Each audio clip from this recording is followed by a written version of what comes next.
Hello everyone and again welcome back to my daily vlog. আজকে আছে আমার school ফ্রেন্ডের বার্থডে, তো সেখানেই যাব। আর দেখো পাড়াটা একদম শান্ত হয়ে গেছে। মায়ের পুজো কেটে গেছে 2 দিন হলো, তাও কিন্তু লাইটগুলো জ্বলছে। মনে হচ্ছে যেন আর কিছুদিন পর পুজো আসছে, বাট পুজো তো কেটেই গেল। আচ্ছা, তো যেখানে যাচ্ছিলাম চলো যাওয়া যাক।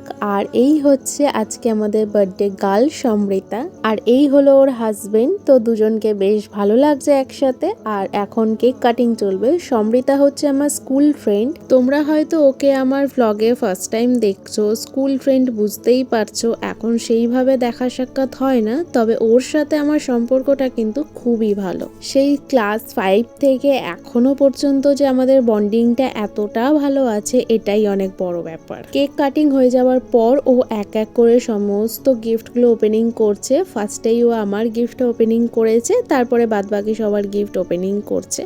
গিফট ওপেনিং হয়ে যাওয়ার পরে খেলাম কেক, তারপরে এক এক করে সমস্ত খাবারও অর্ডার করেছে, সেগুলো আসতে থাকছে আর আমরা খেতেই থাকছি। ওর বার্থডেটা ও একটা ক্যাফে কাম ধাবাতে সেলিব্রেট করেছিল। আর খাবার দাবার এত অর্ডার করেছে যে আমরা লাস্টে সবাই সব খাবার খেতেই পারিনি, বাড়িতে পার্সেল নিয়ে চলে এসেছিলাম। সমৃতার জন্য আমার তরফ থেকে অনেক অনেক গুড উইশেস। আজকের দিনটা আমরা 7 জন মিলে বেশ আনন্দ করেই কাটিয়েছি। তোমাদের সাথে আবার দেখা হচ্ছে নেক্সট ব্লগে। বাই।